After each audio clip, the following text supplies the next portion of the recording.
Hola, bienvenido, bienvenida de nuevo. Vamos a continuar después de haber visto la teoría básica de este método, BioKiros Mindful Training System, el entrenamiento integral consciente. Hemos visto un poquito los fundamentos en los vídeos anteriores, la teoría relacionada con el módulo fundamentos. Vamos a avanzar, vamos a progresar y vamos a profundizar un poco más con la teoría del módulo avanzado. Este módulo avanzado, pues como el nombre lo indica ya, habla un poco más en profundidad para entender un poco más allá de lo que son los conceptos que hemos visto hasta ahora. Bien, vamos a introducirnos primero en la fisiología del movimiento. Como ya te he mencionado anteriormente, uno de los grandes objetivos de este método es mejorar el movimiento, la movilización de nuestro cuerpo, que sea lo más eficiente posible. Algo que nos diferencia de otros animales, no, de otras especies. El mundo animal tiene capacidad de movimiento, lo que le ayuda a relacionarse con el entorno de una manera muy distinta como lo hacen las plantas, por ejemplo.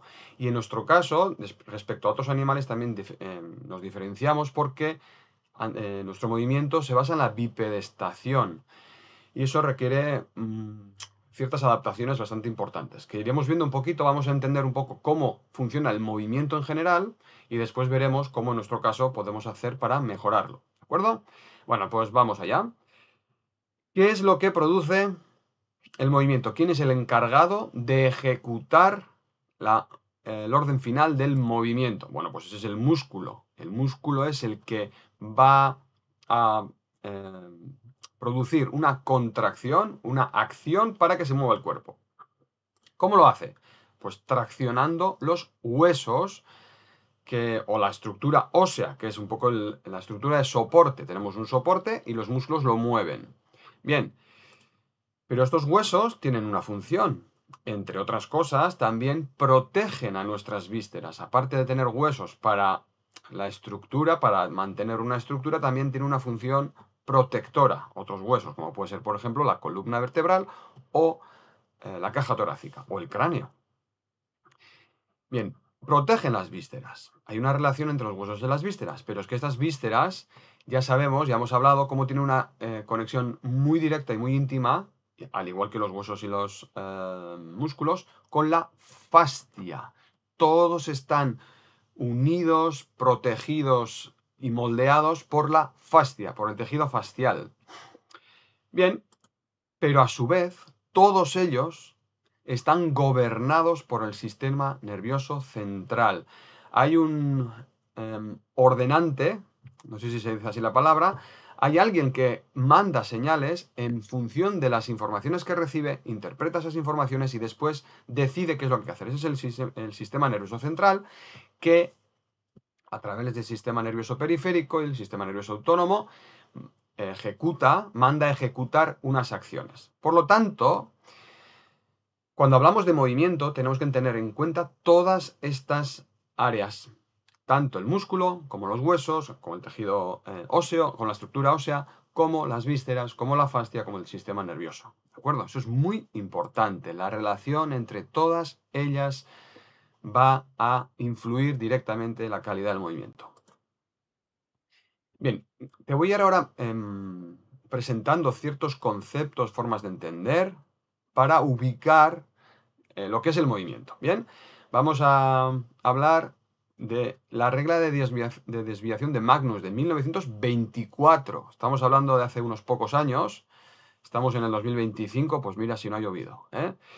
El sistema nervioso central refleja fielmente en todo momento el estado de la musculatura del cuerpo. Según cómo está el sistema nervioso central, así se va a ver reflejado, estará hablando de cómo está la musculatura.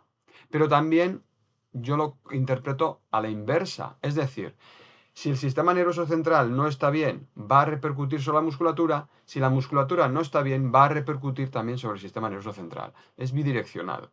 Hay una gran relación. Esto ya se venía diciendo hace 100 años. Bien, pues dentro de todo ese sistema vamos a empezar a introducirnos primero con la fascia. La fascia es el motor y el sostén de la postura del movimiento. La fascia es un gran protagonista. Toda nuestra estructura, todo nuestro cuerpo responde al principio de tensegridad. Aquí te lo pongo, ¿no? Tensional integrity, de ahí viene, integridad tensional. Bueno, pues esto describe, como pone aquí, describe un modelo estructural formado por elementos rígidos comprimidos, que ahora hablemos de lo que son, que no se tocan entre sí y están únicamente unidos por elementos tensiles que mantienen un grado de tracción permanente a la estructura. Es decir, hay unas estructuras rígidas, comprimidas, que sufren compresión, que no se tocan, pero forman una estructura. ¿Y cómo se sujetan? Por elementos que están en tensión. Unos sufren compresión y otras están en tensión. Bien. Sería el modelo de cuerdas y palos que estamos viendo en esta imagen, el modelo tensegrítico. Bien. Esto estaríamos hablando del continente, del sistema de tensiones recíprocas. Estamos hablando de que hay unas estructuras que serán los palos o unos bloques, que son los que sufren la compresión, que son los huesos. Huesos o esferas primarias, ¿vale? Como puede ser, por ejemplo, el cráneo, compuesto por distintos huesos, que son los puntos de apoyo del sistema. Son donde se van a apoyar, donde se van a insertar las cuerdas, que serían los músculos o las cadenas miofasciales que hemos visto. Estos son los conectores, los que conectan el sistema y lo movilizan. Las cuerdas conectan distintos palos o bloques y generan movimiento. Luego tenemos el sistema fascial, que es el que lo cubre, el que lo moldea, y es un sistema, es el esqueleto dinámico y adaptativo. Fijaros en este vídeo, qué chulada es este vídeo. Este es nuestro cuerpo. Elementos rígidos, como son los huesos o esos bloques de madera, que no se están tocando entre sí, pero se mantienen a flote, como en una flotabilidad. ¿Por qué? Porque hay unas cuerdas que, gracias a distintas direcciones de tensiones, mantienen esa posición. Por lo tanto, lo que nos tenemos que quedar con el concepto principal con el que tenemos que quedarnos es que tenemos un esqueleto dinámico y adaptativo. Se adapta a nuestro organismo, se adapta a las necesidades de tensiones en distintas zonas, adaptando las tensiones en otras. Y es dinámico, no es una estructura rígida, estática. Siguiendo con la fascia cumple el principio de la tixotropía fascial. ¿Qué es eso? De la tixotropía. Bien, aquí tenemos una imagen de un tarro con miel. La miel también es un fluido, la fascia, igual que la miel, es un fluido no newtoniano. ¿Eso qué significa?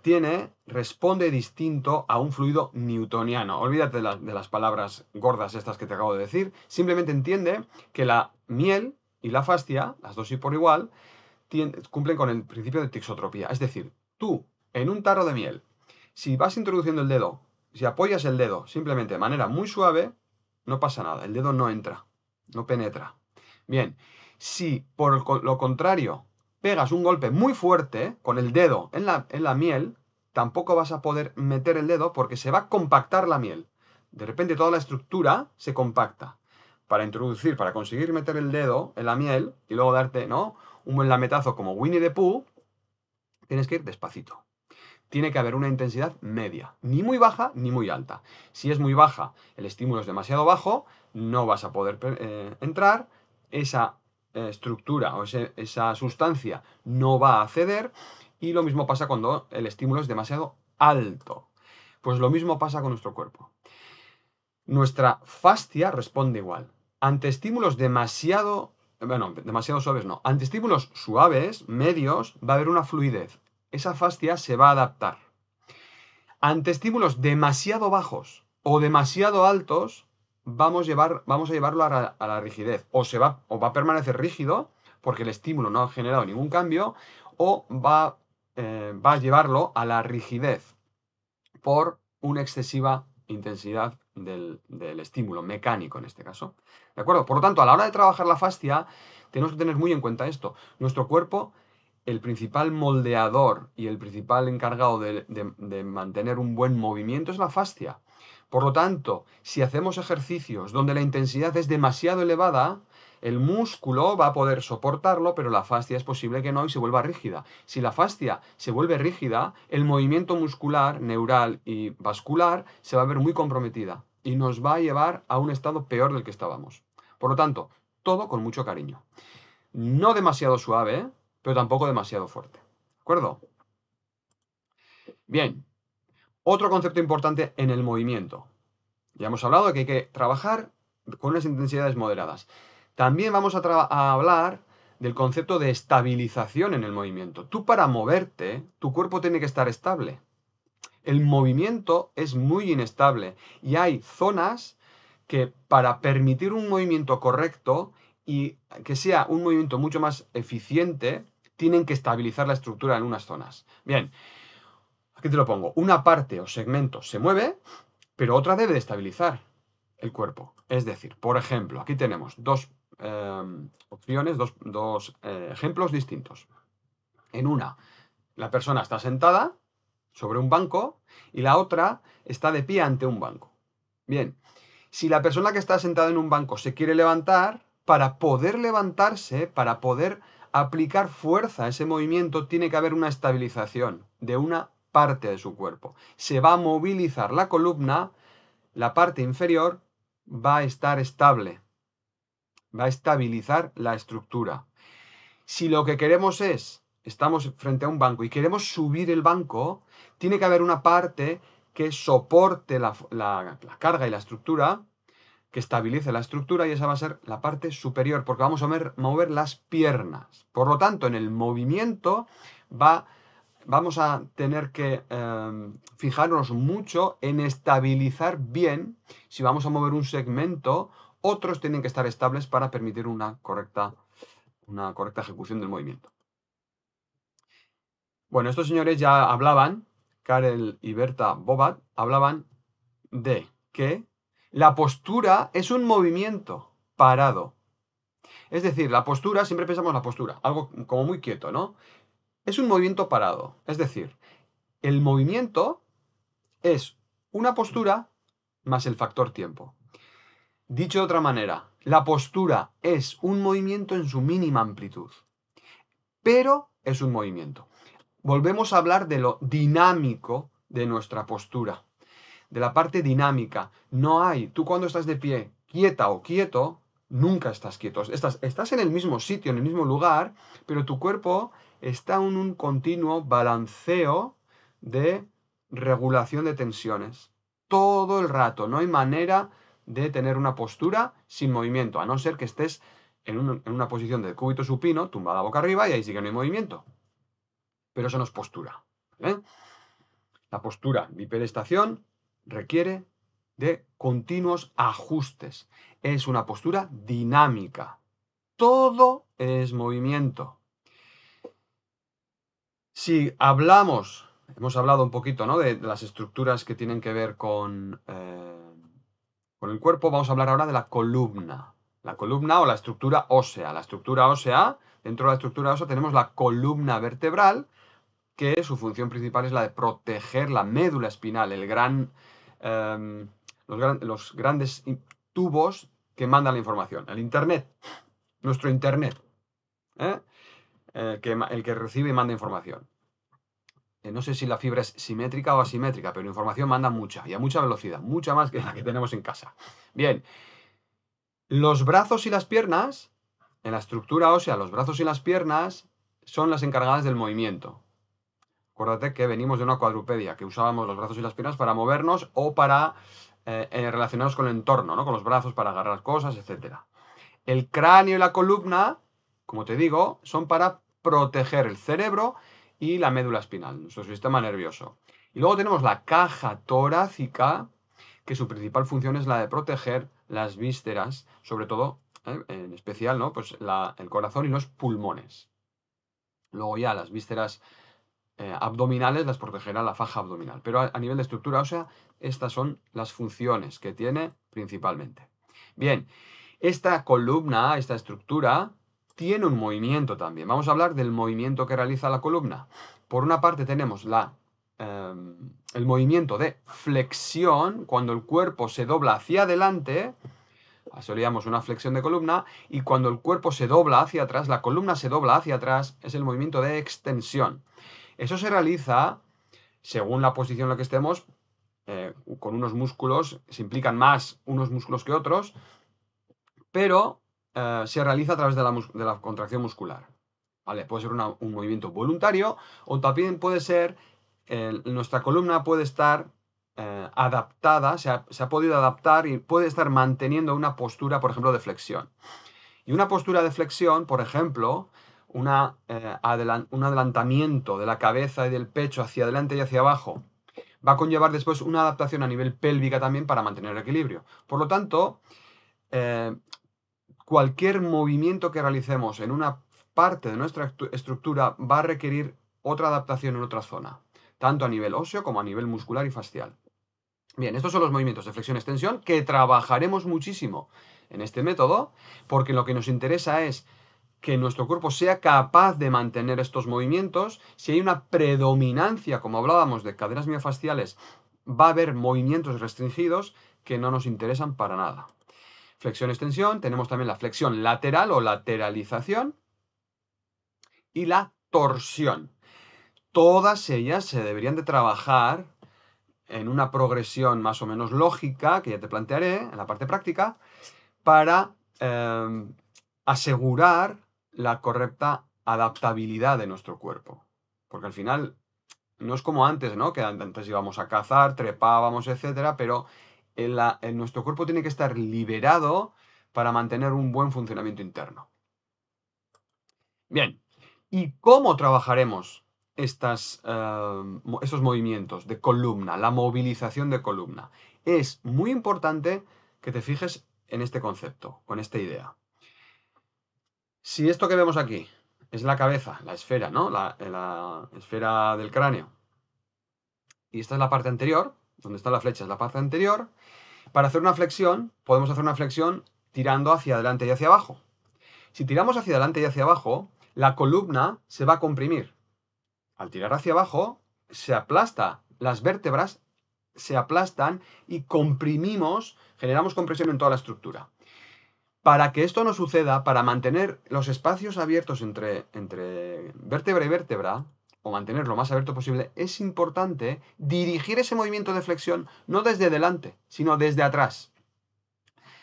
Si, por ejemplo, en la flexión, en la primera que te he dicho, ¿no? Que hemos dicho hacia adelante y hacia abajo, diriges el movimiento desde tu esternón, lleva tu esternón hacia adelante y hacia abajo, vas a aplastar toda la estructura. Sin embargo, si te digo, lleva tu zona dorsal, lleva tu novena dorsal hacia arriba y hacia adelante, vas a hacer igualmente una flexión, pero la diferencia va a ser que va a haber mayor espacio entre vértebras y tu disco intervertebral no se va a ver comprometido. Y vas a ir liberando muchas más tensiones musculares que haciéndola de la otra manera. ¿De acuerdo? Por lo tanto, siempre tiene que prevalecer un alargamiento de columna y dirigiremos, en general, el movimiento de columna desde la parte contraria. Es decir, si quiero hacer una flexión, un movimiento, si quiero doblar la columna, movilizar la columna hacia adelante, dirigiré desde atrás. Si quiero llevarlo hacia atrás, dirigiré desde adelante. Si lo que quiero es hacer una extensión, será el esternón que tira hacia arriba y hacia atrás.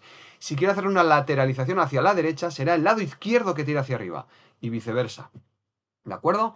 Esto es fundamental que lo tengas muy claro y muy presente los movimientos, para asegurarnos que no vamos a dañar o no vamos a empeorar la estructura. Bien, hemos hablado, ¿no? Nuestro cuerpo tiene que ser capaz de adaptarse. Nuestra columna tiene que ser capaz de movilizarse en las distintas direcciones. Y si no lo hace, ¿de quién es la culpa? ¿No? ¿Quién es el responsable? Esta dice, yo no soy. No, tú no. ¿Quién es la responsable de las limitaciones y los bloqueos a nivel óseo y articular? Si no hay ninguna lesión de otro grado, pues las cadenas miofasciales. Los hemos hablado de los palos o los bloques.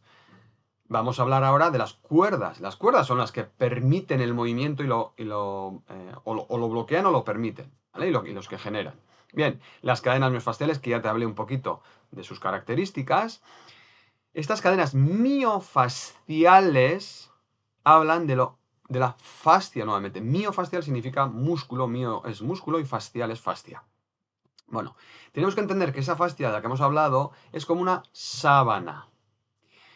Si tú a una sábana la estiras en vertical, de los dos extremos, la estiras en vertical, ese estiramiento en vertical va a producir un acortamiento, un aplastamiento en horizontal.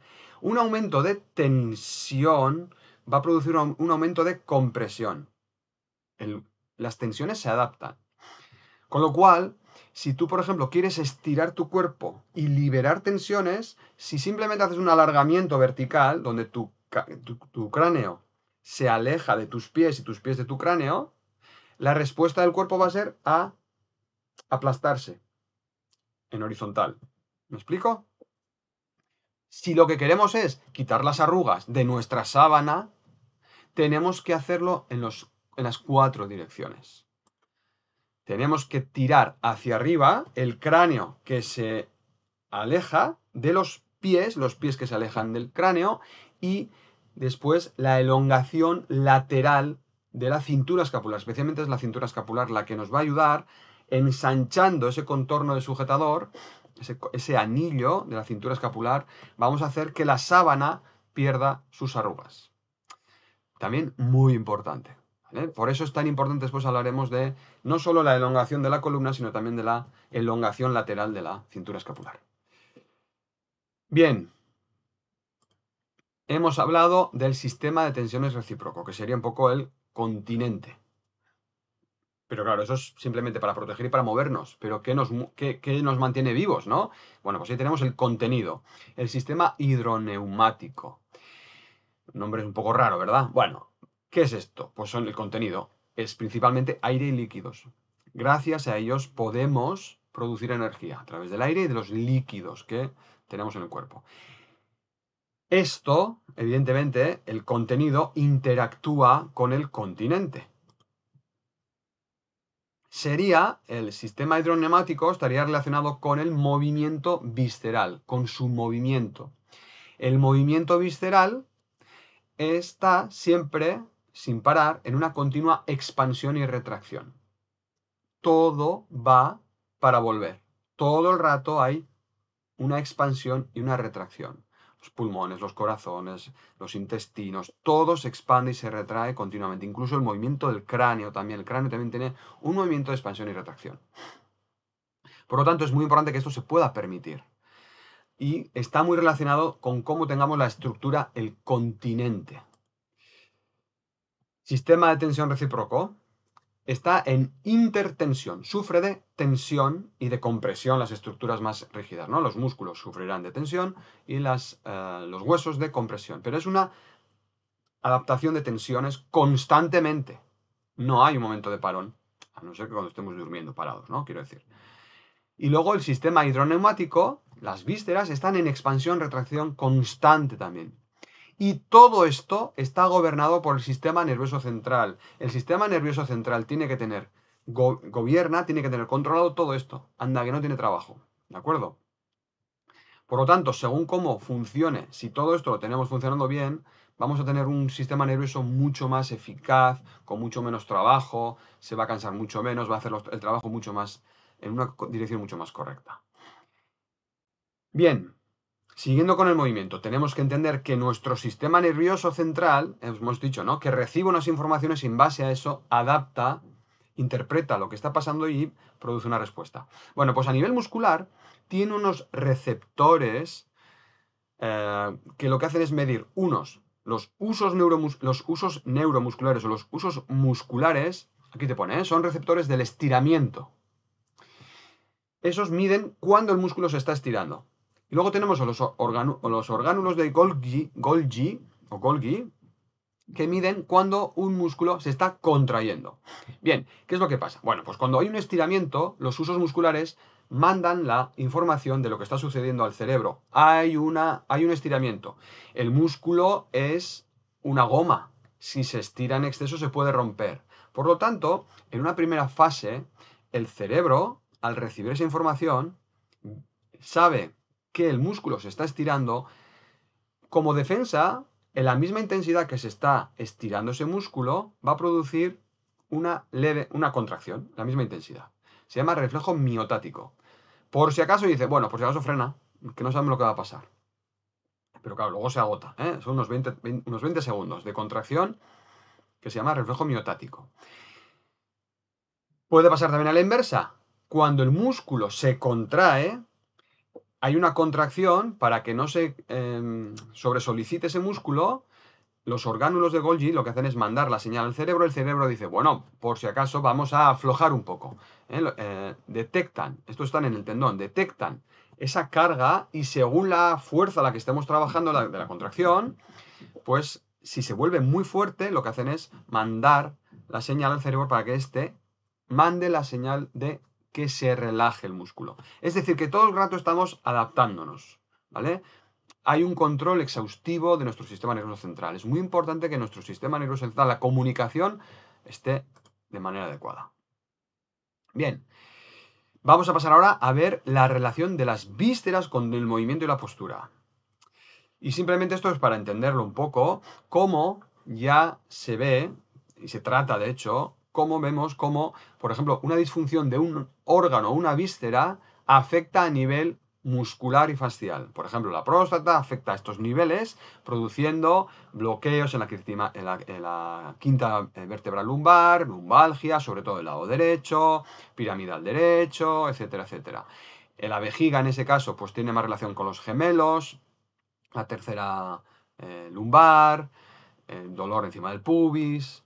Es decir, que disfunciones viscerales pueden acarrear disfunciones miofasciales.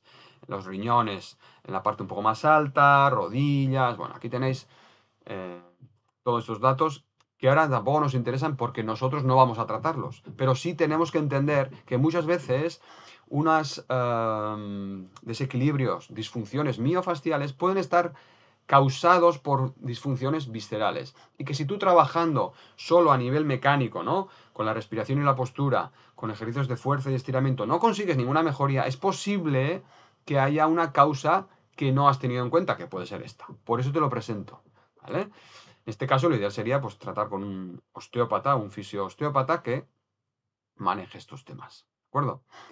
O si tú eres especialista en regular la función visceral, que puede ser a nivel manual, como hacen los osteópatas, o a través de la alimentación, como con el PNI, etcétera, pues también adelante, ¿eh? Aunque luego también hablaremos que esto también puede estar reflejado. Esto es una cadena que nunca acaba. Bueno, sí, tiene un fin, ¿no? Pero estamos hablando de que puedes tener una disfunción miofascial producida por una disfunción visceral, pero esa disfunción visceral puede estar relacionada con una disfunción, vamos a decir, mental. Mental me refiero a tu forma de pensar, a creencias limitantes, a bloqueos emocionales, etcétera, etcétera. Por ponerte un caso, he tenido muchos casos, ¿no? Pero bueno, este es el más reciente que he tenido. Esta semana he tenido una consulta de una chica que venía por reflujo, acidez, ardor, etcétera. Y en todas las pruebas que le han hecho los médicos, todo tiene perfecto. Pues lo tuyo es psicológico, lo de siempre. Lo psicológico no es algo etéreo. Lo psicológico se puede medir a nivel neuroendocrino. Bueno, en su caso había un tema de hipocloridria, ¿vale? Pero de base había un tema emocional. En este primer encuentro, lo que apareció fue un tema más relacionado con su pareja. ¿Bien? No era un conflicto muy intenso, pero sí era importante para ella. Y ese conflicto estaba generando disfunciones viscerales que pueden acarrear después funciones miofasciales. Y a lo mejor a ti te viene con el último, ¿no? El último eslabón de esa cadena. Bueno, pues hay que tener en cuenta que esto tiene una causa que puede estar más lejana. Entonces, esa es la importancia de tener un buen equipo, o al menos contactar con distintos profesionales que trabajen en las distintas áreas, ¿de acuerdo? Porque están interrelacionadas. Bueno, es el bazopáncreas, el estómago, etc. Bueno. Bien, seguimos hablando del movimiento, o en este caso de la falta de movimiento. El cuerpo tiene que estar en constante movimiento. El cuerpo no está preparado para estar quieto en una misma posición.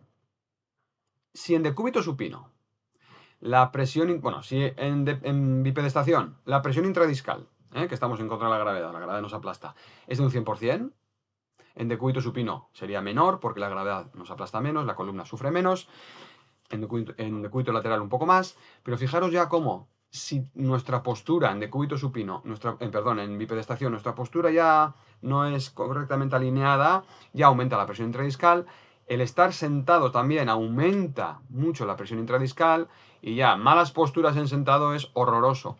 Las horas que pasa la gente sentada ante un ordenador en malas posturas, con la cabeza a 100.000, sin tener en cuenta la respiración, pues fijaros el daño que está haciendo, ¿no? en el día de hoy, a día de hoy. Por lo tanto, gente que está mucho tiempo sentado va a tender a generar más bloqueos y va a tender a generar más disfunciones por esa compresión discal que va a ir sufriendo a lo largo de su vida. Importante el movimiento. El movimiento, pero ten cuidado. Esto te lo voy a decir así, ¿vale? No sé, yo soy de esta opinión, ¿eh? Yo respeto todas las profesiones, todas las formas de entender el movimiento y el ejercicio, pero por ejemplo, una persona que pasa muchas horas sentada, después meterle muchas horas sentada, con mucho estrés, sin ser consciente de su respiración, de sus pensamientos, que está todo el rato en un bucle, ¿no? De tengo que hacer y tal, y malas posturas y muchas contracciones. Y después, para salir de ese estado de estrés, meterle en un ejercicio intenso, de alta intensidad, donde lo que predomina es precisamente esa intensidad, la producción de adrenalina, el sudor, el esfuerzo, yo no lo veo. ¿Por qué? Pues porque esa persona lo que necesita primero es parar un poco, activar su sistema nervioso parasimpático. Claro, lo activa, ahí también lo activa, pero por un choque brutal. Lo lleva al extremo para que después a ver si vuelve, ¿no? Yo creo que es más importante llevarlo a la respiración, hacer ejercicios de fuerza, que no hace falta no tienen por qué ser muy intensos, pero sí ejercicios de fuerza que respeten el principio de tixotropía, donde hay una adaptación, donde aseguremos la descompresión de la columna y desde ahí ir llevándolo a un sitio mejor. Porque si no, tú le metes, yo qué sé, ¿no? Pues está trabajando 8 horas en una silla y luego le metes sentadillas con 60 kilos, pues su columna no creo que le guste mucho. ¿Por qué no hacemos otro tipo de trabajo? No digo que no haya que hacerlo, ¿vale? Pero añádele trabajos de volver al origen, ¿vale? Esa no es nuestra posición natural, el estar aplastados. No hemos vivido para estar aplastados.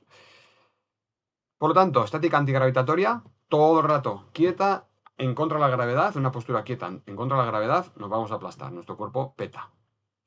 Esto es lo que te hablaba. Bien, avanzando en relación a las conexiones entre distintas zonas del cuerpo. Este es el síndrome, los síndromes cruzados de Handa. Síndrome cruzado superior. ¿De qué habla? De que hay mucha tensión en ecom y pectorales, esternocleidomastoideo y pectorales muy contraídos, que llevan la parte superior a una flexión.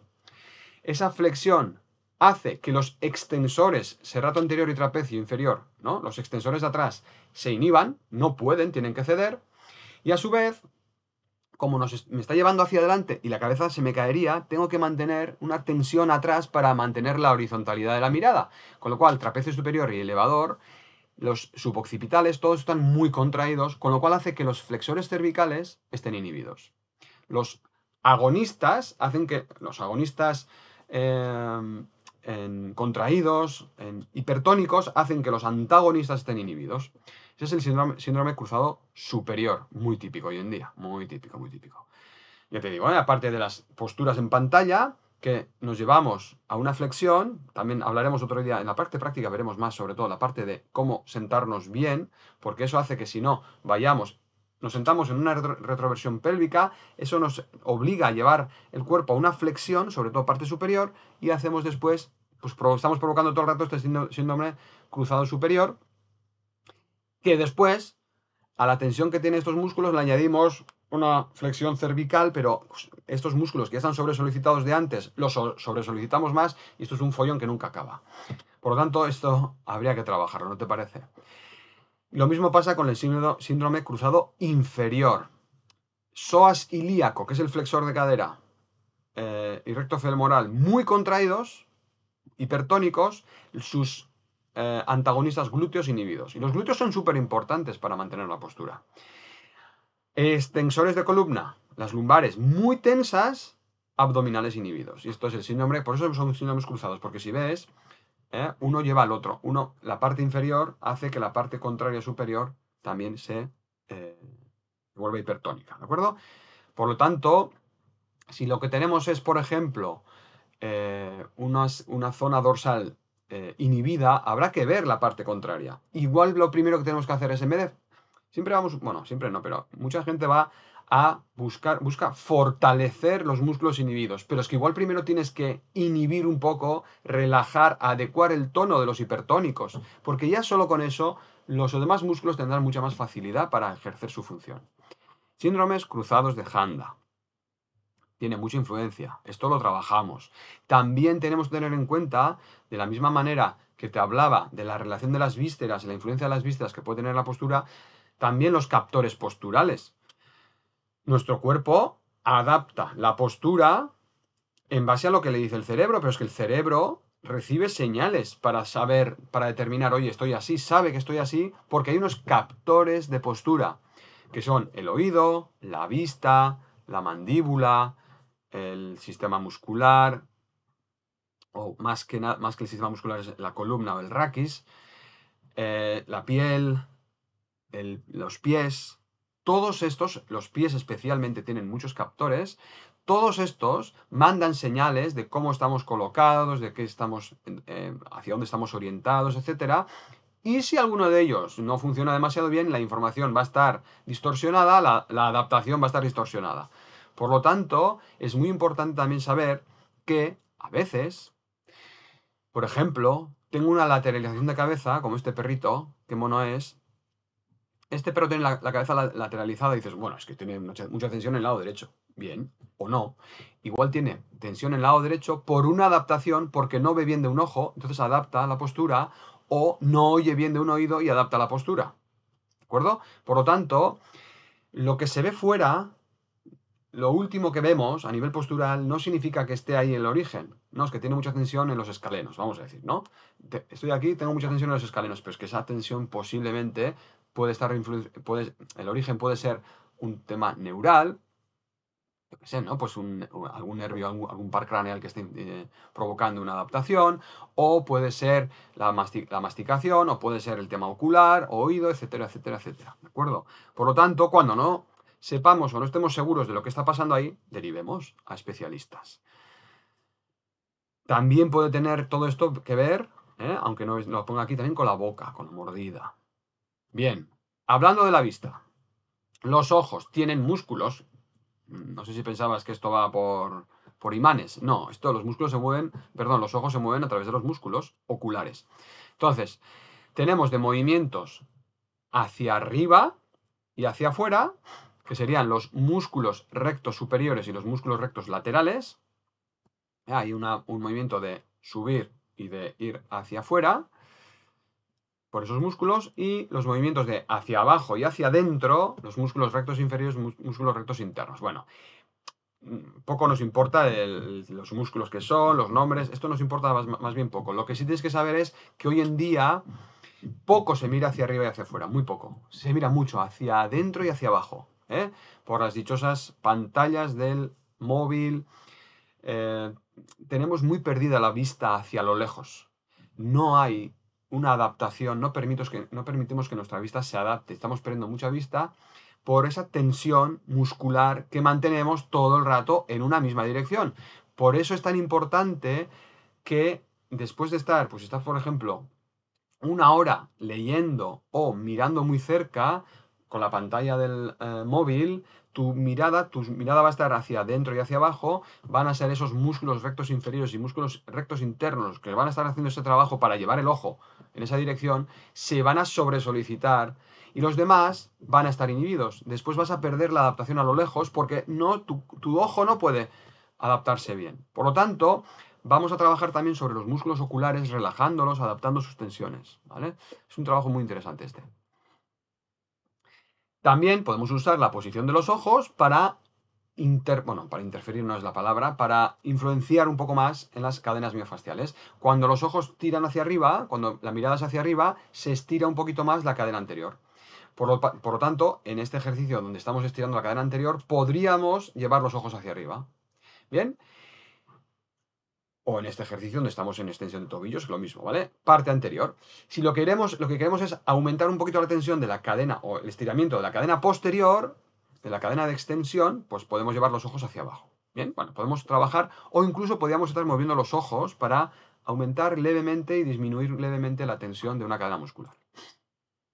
También dentro de los captores posturales hemos hablado de la oclusión y esto es brutal. Bueno, seguramente ya muchos ya lo conocéis, ¿verdad? Pero la mordida tiene muchísima relación, tiene muchísima influencia con la postura. Muchas veces la mordida influye sobre la postura, pero la postura influye sobre la mordida. Es decir, la oclusión muchas veces responde a una adaptación para intentar equilibrar a la postura desequilibrada. Bien. En la mordida tenemos distintos tipos de mordida, clase 3, clase 2, mordida abierta, cuando hay asimetrías, etcétera, etcétera. Lo que tenemos que saber es que una clase 1, que sería una mordida alineada y perfecta, con un buen contacto, donde no hay desplazamiento ni nada por el estilo, eso hace que el cuerpo, la columna, quede más o menos alineada, ¿de acuerdo? Permite la alineación de columna. En una clase 2, donde la mandíbula está retraída, cuando la mandíbula va hacia atrás, las cervicales superiores, cuando la mandíbula está hacia atrás, las cervicales superiores son empujadas hacia atrás y las inferiores se adelantan. ¿Qué pasa con eso? Que eso lleva a la cabeza a una extensión. Como las inferiores se adelantan, la cabeza está adelantada. Tenemos un aumento de la lordosis cervical producida por una adaptación de la mandíbula, clase 2. Al adelantar la cabeza, eso va a producir después que, como el cráneo pesa mucho, está muy adelantado respecto al cuerpo y pesaría demasiado para la musculatura posterior, lo que hacemos es aligerar un poco, disminuir el momento de fuerza y adelantamos los hombros. Encogemos los hombros para que la cabeza no quede tan atrás. Perdón, no tan adelante. Con lo cual, clase 2 te va a llevar cabeza hacia adelante, una hiperlordosis cervical, un encogimiento de hombros, una flexión de hombros, encogimiento de hombros, y a la larga también te va a producir una retroversión pélvica para equilibrar todo este desequilibrio. Por lo tanto, fijaros la importancia que tiene la boca, ¿eh? Y tú no tienes en cuenta que esa persona tiene una mordida de un tipo, que puede ser una clase 2, insistes en corregir esa postura que viene de una postura de flexión, no la vas a conseguir, porque su boca no se lo permite. Porque si le sacas de ahí, va a empezar a sufrir dolores y molestias, que a veces son necesarios, pero en este caso, si no hay una adaptación de la mandíbula, va a ser imposible. Eso hay que trabajarlo con un odontólogo especialista en mordida. ¿Vale? La clase 3, lo contrario, la clase 3 tira hacia adelante, es la mandíbula adelantada, la clase 3 lo que hace es adelanta las cervicales superiores, atrás a las inferiores y te lleva a una rectitud de columna cervical. Te lleva la cabeza un poquito más atrás proyectada, entonces esto te lleva más a una rectitud de columna. No mantiene las curvas fisiológicas de la columna, ¿vale? Por lo tanto, hay que buscar. Es importante tener en cuenta esto. Simplemente es mirar, la mandíbula, la mordida. Busca un poquito de información si quieres, si te interesa. Y ver si esa mandíbula hace bien su contacto, ¿no? La oclusión es buena, o si hay una retracción o un adelantamiento. Si hay una sobremordida. Bueno, hay muchos temas aquí. Pero lo importante, ¿qué es lo que te quiero decir? Que tengas en cuenta que si esto no se corrige, va a ser muy difícil corregir a nivel postural.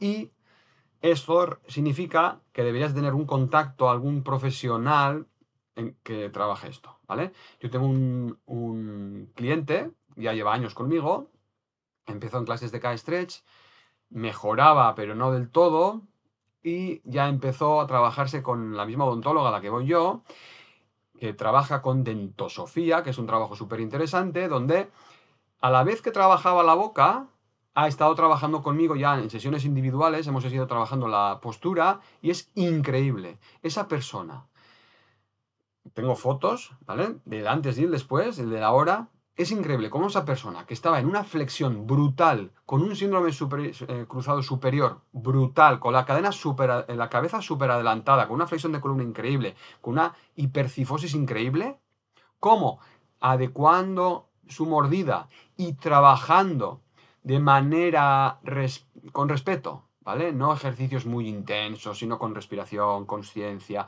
Ojo, pero trabajando fuerza y fuerza y flexibilidad. Es otra persona. Ha rejuvenecido 10 años. Es increíble.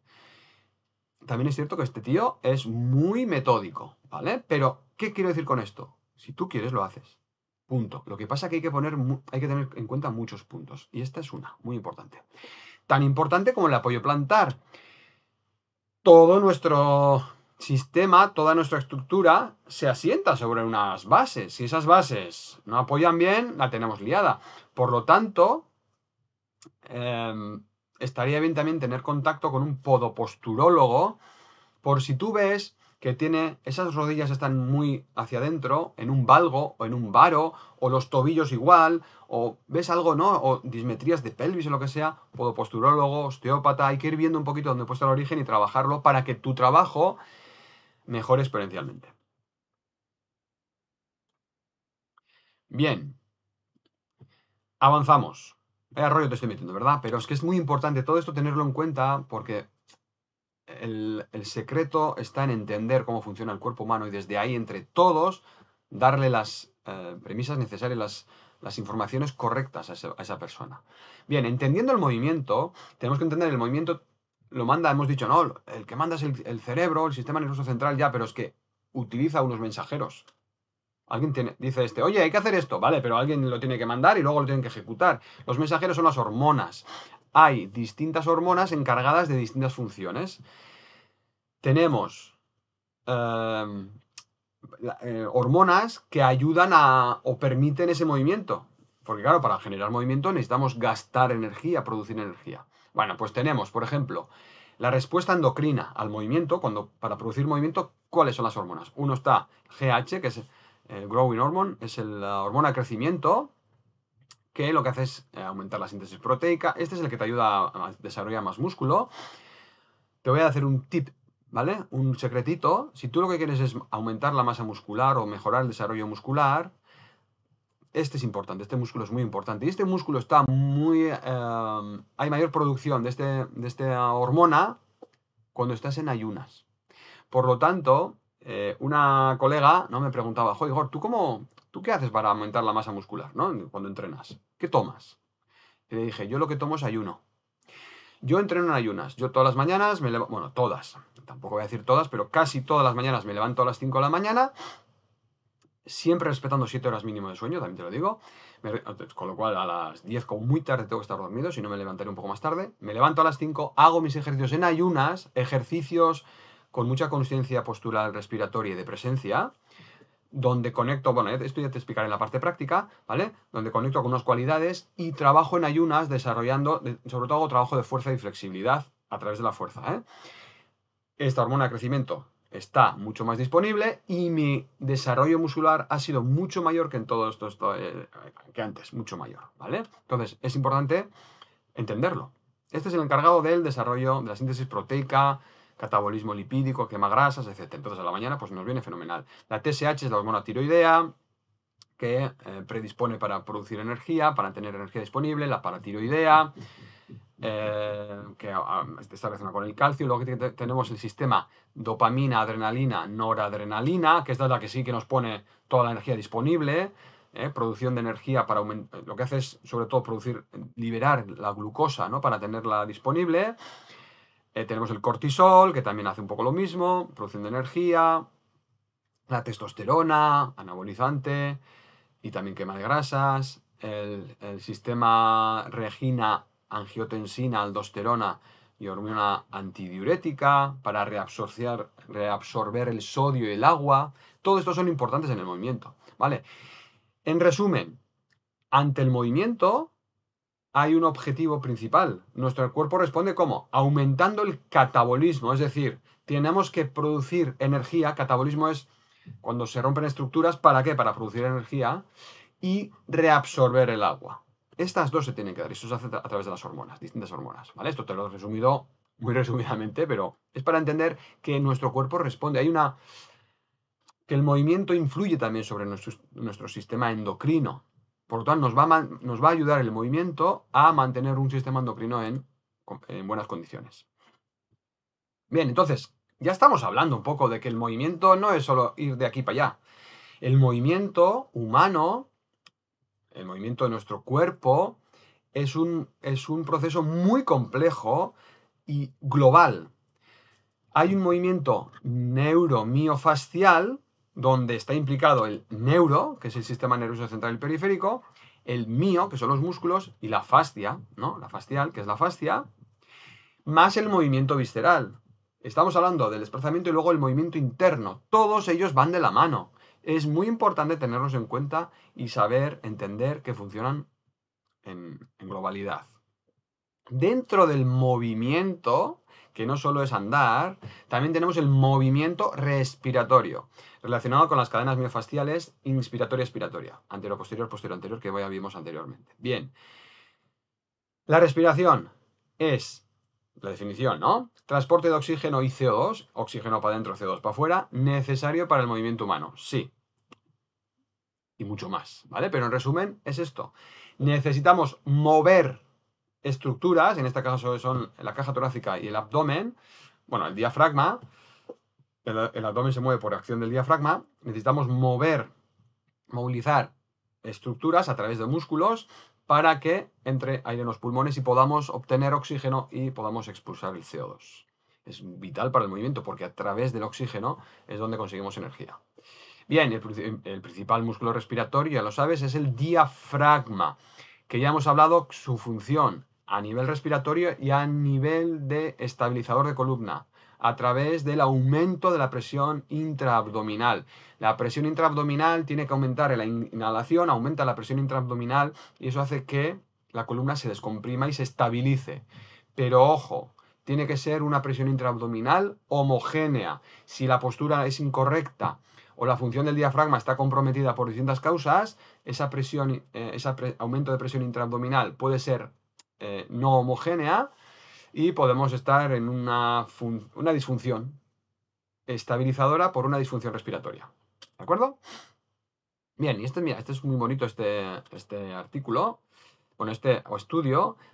Te leo lo que está en negrita. Hablaban de la respiración, ¿no? Cómo funciona el diafragma, etcétera, y habla. La respiración, conclusión, la respiración tiene patrones. Hay patrones respiratorios. Los esquemas respiratorios crean un comportamiento. La respiración es un comportamiento. Y ese comportamiento representa a la persona. Por lo tanto, la respiración está hablando de la persona. Tu forma de respirar habla de ti. Tú cómo respiras inconscientemente está hablando de quién es y dónde estás. Por lo tanto, si tú trabajas sobre la respiración, puedes influir, porque esto es bidireccional. Si tú trabajas y tomas conciencia de tu respiración y haces un abordaje sobre la respiración, vas a mejorar tu estado como persona, tu comportamiento. Esto es súper interesante. Es a lo que yo me dirijo, ¿de acuerdo? Y ya hablaba, que ya te hablé de todo esto, ¿no? De cómo el método GDS hablaba de eso, ¿no? De las tipologías psicocorporales. Bueno, si hablamos de la emoción, la relación de la emoción con la postura, la emoción, ¿de dónde viene? De emotion, emotio. Y esto viene de emovere, que es movere. La emoción y motion, en inglés, es motion, movimiento. Es aquello que produce el movimiento en ti, que hace moverte. Por lo tanto, la emoción tiene mucho que ver con el movimiento y tiene mucho que ver con la postura. Porque si hay bloqueos emocionales, va a haber bloqueos posturales. Si o sí. Es muy difícil que no afecte a nivel postural, ¿vale? Porque nuestro cuerpo sería el efecto de unas causas, que la causa principal son nuestros pensamientos, también relacionados con las emociones, ¿de acuerdo? Bien, no voy a profundizar mucho más en esto porque de esto ya hablaremos. Por lo tanto, la fisiología del movimiento, si estamos hablando del movimiento, no solo es si contraigo bien el cuádriceps o coloco bien la pelvis, no, no, no, es la relación entre el sistema nervioso central y periférico, músculos, huesos, fascias, vísceras, respiración y emoción. Todo ello es un conjunto. No podemos disociar, no podemos entender el movimiento humano sin entender todo esto junto, porque cada uno influye sobre el otro. Por lo tanto, si lo que queremos es mejorar el movimiento, mejorar la postura, tendremos que hacer un abordaje global. Por eso le llamo entrenamiento integral consciente. Desde la consciencia, trabajar todos los factores que interactúan y se interrelacionan. Es sencillo, ¿verdad? Y no es tan complicado como lo quieren pintar algunos. Bien, por lo tanto, la fisiología del movimiento o el movimiento, el objetivo principal, lo que tiene que buscar es la adaptabilidad.